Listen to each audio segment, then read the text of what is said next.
Why Buhari should appoint Igbo as replacement. OHANAEZE. The OHANAEZE Ndigbo Youth Council (OYC) has highlighted why President Muhammadu Buhari should appoint an Igbo as his new chief of staff. In a statement on Saturday, they described the passing of Abba Kyari as a colossal loss. Buhari had in a tribute penned that Kyari was his loyal friend of 42 years and an individual who never wavered in his commitment to the betterment of every one of us. A statement by Okechukwu Iziguzoro, OYC, President, and Oku Nwambuike, the secretary, prayed God to give Buhari the fortitude to bear the demise, grant Kyari's soul mercy, and forgive his shortcomings.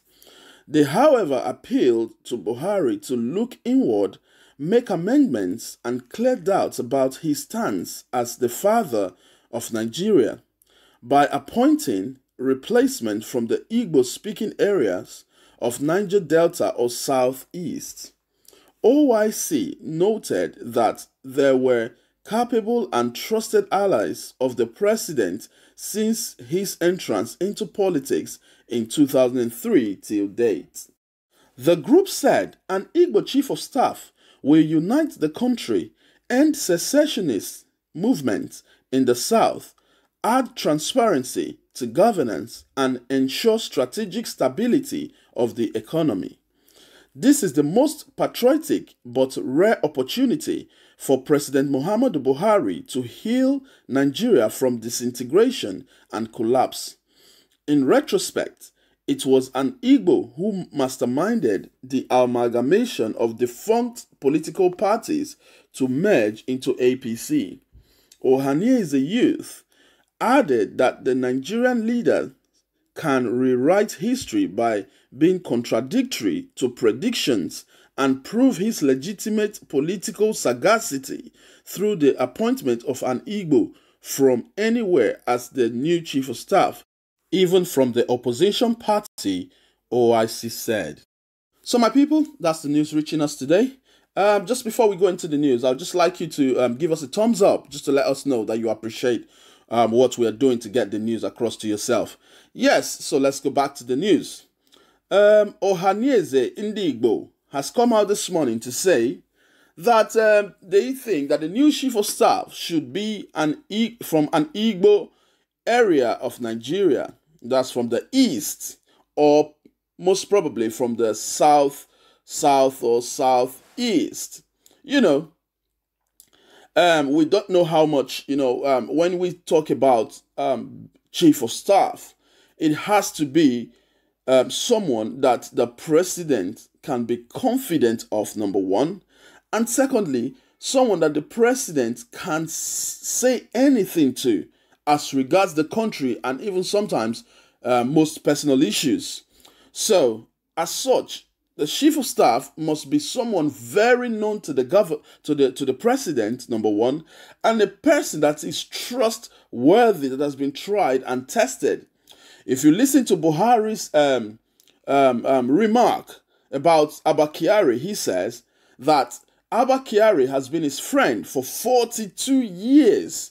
You know, they've really come a long way, even before he was going in for elections, he was going in for politics or anything like that. You know, so well, I'm not sure if Buhari has got a friend from the south region that actually has been a friend with Buhari for God knows how long, and even since Buhari started politics in itself.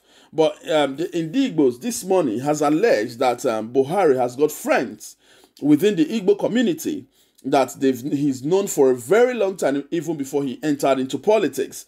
That I'm not sure. That is a call for Mr. President to make, But what we're trying to say again is that we know the level of nepotism in our country, Nigeria. So it is almost impossible for the president right now to appoint anyone that is not from his tribe.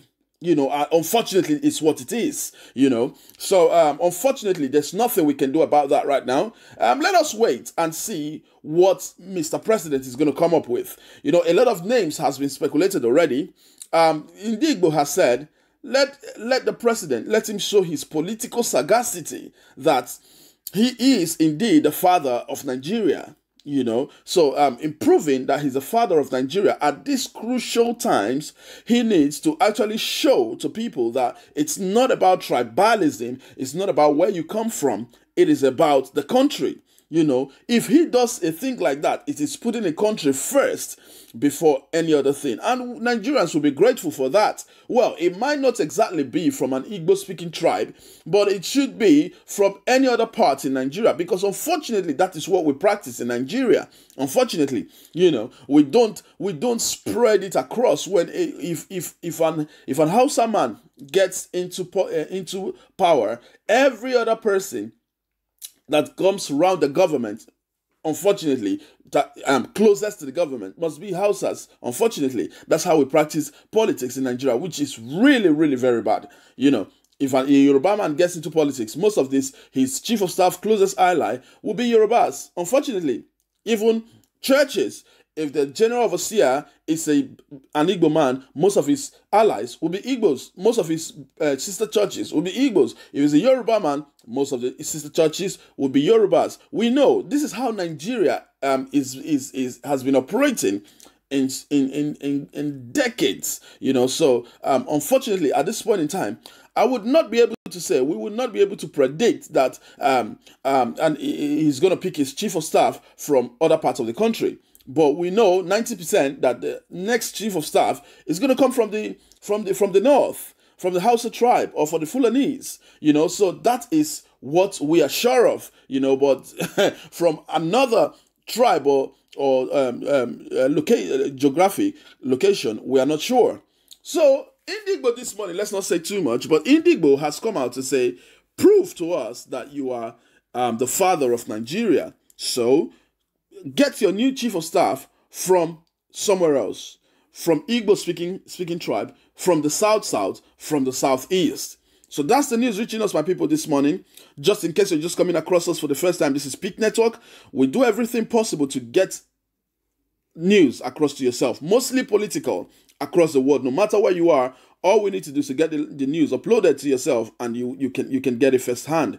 So all you need to do is just press the subscribe button, and also the small bell there. Just make sure you press the bell to the ringing part, where whenever we upload any news, you can get it straight away firsthand. Within 30 minutes, you can get the news firsthand.